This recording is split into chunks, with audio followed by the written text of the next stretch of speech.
দেশের সবচেয়ে বেশি আইনের বই যিনি লিখেছিলেন আমাদের আইনবিদ গাজী শামসুর রহমান।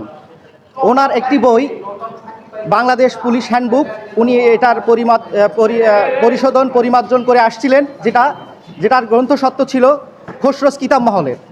উনি মারা যাওয়ার আগ পর্যন্ত এই বইটির উনি পরিমার্জন সংশোধন করে আসছিলেন।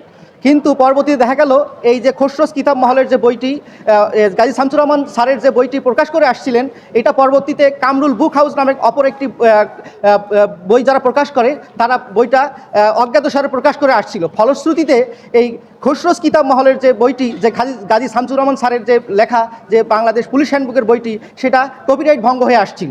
তো এই কপিরাইট ভঙ্গ হওয়ার কারণে ইনফ্রিজমেন্ট ভঙ্গ হওয়ার কারণে তারা এই খসরোজ কিতাব মহল জেলা জজ আদালতে মামলা করে যে কপিরাইট আইন ভঙ্গের জন্য, এবং সাথে তারা বলে যে এই প্রার্থনায় বলে যে পার্মানেন্ট ইনজাংশন দেওয়ার জন্য, যাতে করে কামরুল বুক হাউস এটা যেন চিরস্থায়ীভাবে ব্যবহার না করতে পারে। এবং একই সঙ্গে তারা খসরোজ কিতাব মহল দাবি করে যে ক্ষতিপূরণ দাবি করে, যেটা ব্যবসায়িক ক্ষতি এবং সুনামের ক্ষতি।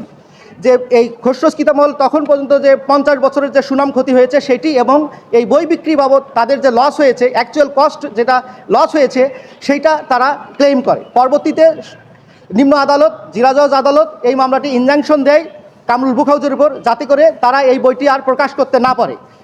সেটার বিরুদ্ধে কামরুল বুক হাউস হাইকোর্টে এসে মামলা করলে, ফার্স্ট আপিল মামলা করলে সেই আদেশটি, যে ইনজাংশনের আদেশটি স্থগিত হয়ে যায়। এবং একই সঙ্গে পাশাপাশি খসরোজ কিতাব মহলও একটি আপিল মামলা দায়ের করে।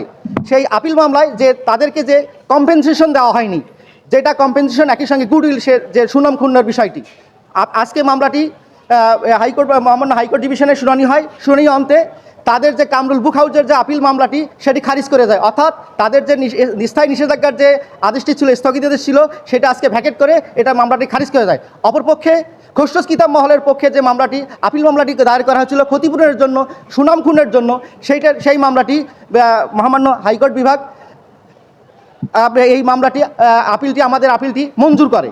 এটা বাংলাদেশের ইতিহাসে এবং সাবকন্টিনেন্টে এই ইনফ্রিঞ্জমেন্ট মামলা, যেটা কপিরাইট ভঙ্গের মামলা, খুব কম মামলাতে এরকম রেমেডি পেয়ে থাকে। এবং একই সঙ্গে গুডউইলের যে বিষয়টি, ব্যবসায়িক যে ক্ষতি, এই ব্যবসায়িক ক্ষতির যে আমাদের যে হয়েছে, সেটা কোর্ট আমাদের সাবমিশন বুঝতে পেরেছেন এবং সেটা কোর্ট কনসিডার করেছেন।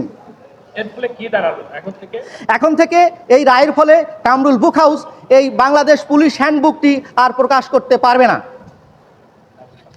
এবং গাজী শামসুর রহমানের যে নামে যে বইটি ছিল, এটার উপর তাদের সত্ত্বও নেই।